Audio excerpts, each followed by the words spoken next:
I say, whatever shall we do about these leftovers? Smells like potential, don't it?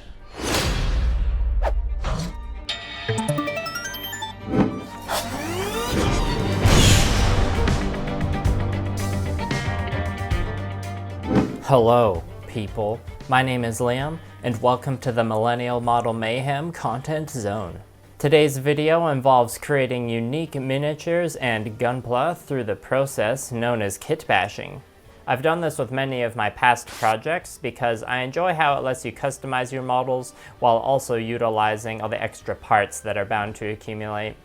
To start things off, I'm going to recycle some leftovers from various Iron-Blooded Orphans kits, and then after a brief ASMR intermission, I'm going to create some special characters for my 100 Kingdoms Conquest army.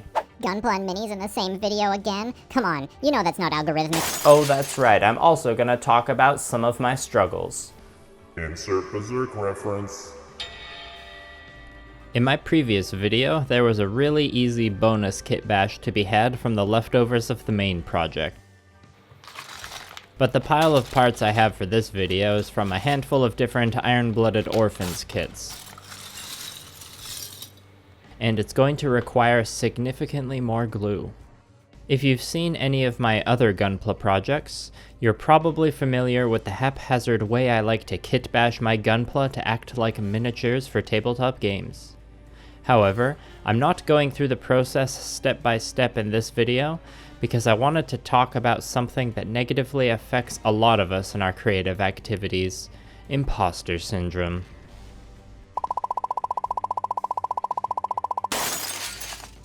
I've often felt the need to explain myself and justify the somewhat unorthodox customization methods of my Gunpla projects. Part of that just comes from the explanatory nature of my videos, but another is rooted in the sense that I've done something wrong by neglecting common practices. It's unfortunate when these feelings of inadequacy and doubt prevent you from feeling the satisfaction or enjoyment of your work.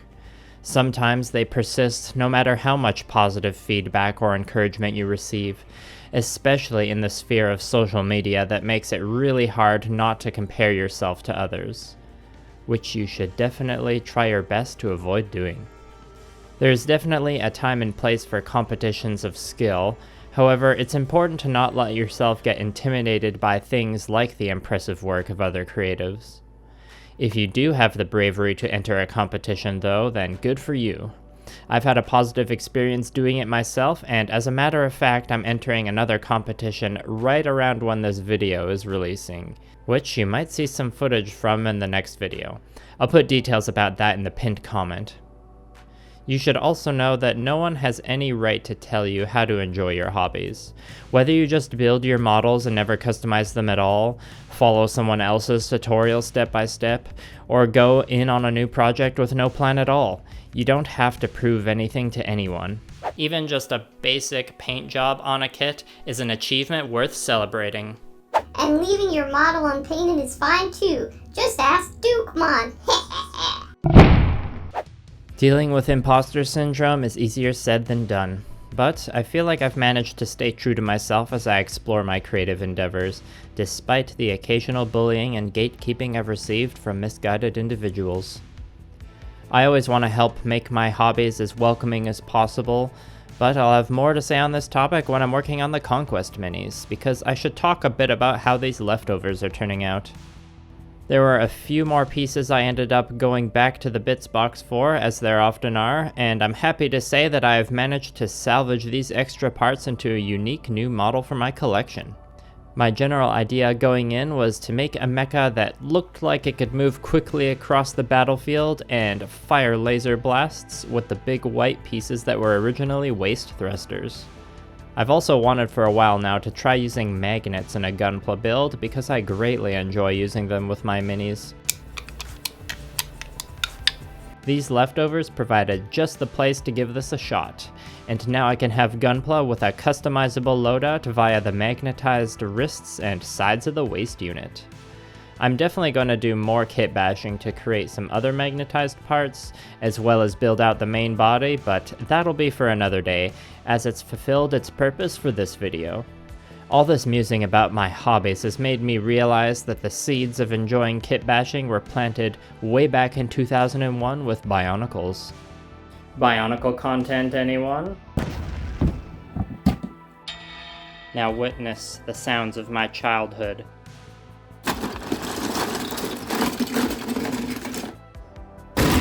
Comment below if your first kit bash was a Bionicle. Well, there is another messy Gunpla Kitbash from yours truly. I'll admit that it does look a little janky in its current state, but I never let that stop me during the process, and I did it anyways. And that is what's truly important. Now I shall continue extolling the virtues of kit bashing, whilst creating some fancy minis for my Conquest forces. But first, I must gather reinforcements.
As usual, I had a good time building all these infantry models to add to my 100 Kingdoms and Spires armies, but the main reason why I wanted to include them in this kit bashing video is the different parts options that come with each kit. Even though models like this are designed to have variant builds that can often have less dynamic poses, I much prefer being given the choice to create different units out of the same box, mostly because of all the extra pieces left over afterwards. The Imperial Rangers kit is an especially great example of this, because it has 3 different kinds of units that can be built, which leads to great spoils of kit bashing goodies.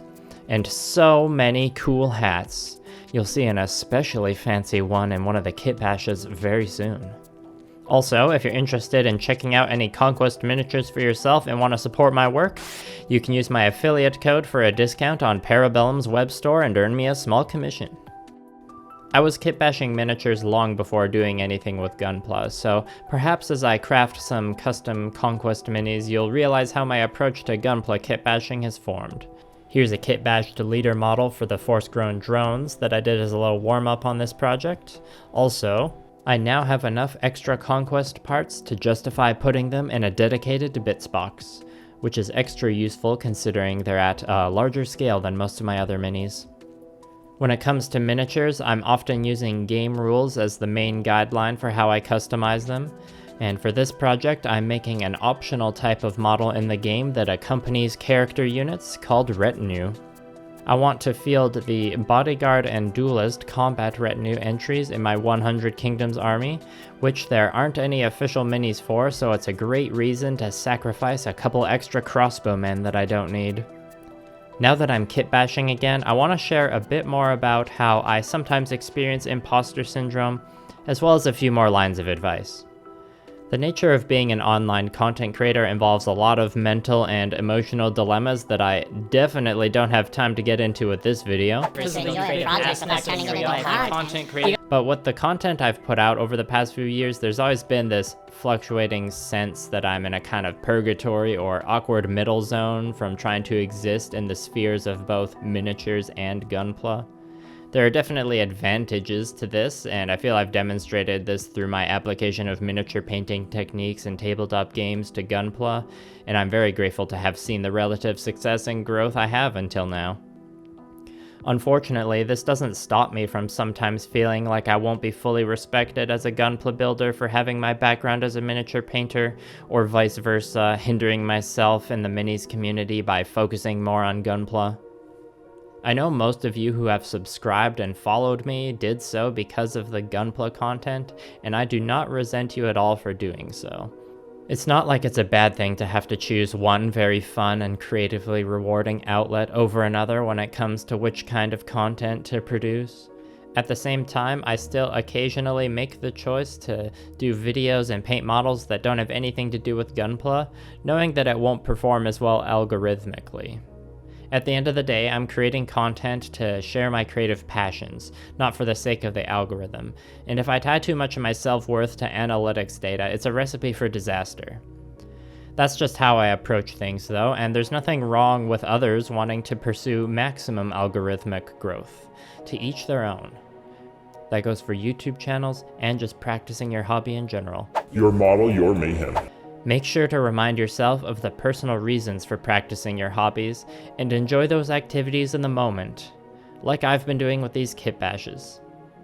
I encourage you to try some kitbashing yourself if you have the chance, because even if you only replace a single part from the original model, that still counts in my eyes. I've also found that most people in general will be happy to see kitbashing shared, whether it's a simple part swap or a completely overhauled model. Much like Gunpla Kitbashing, these 100 Kingdoms retinue are a little haphazard and somewhat improvisational, but my army now has something in addition to the paint job that makes it totally unique to me. I've been slowly chipping away at my Conquest collection in between Gunpla projects for a while now, so I think it's time for a status report on the completion of my 2 armies.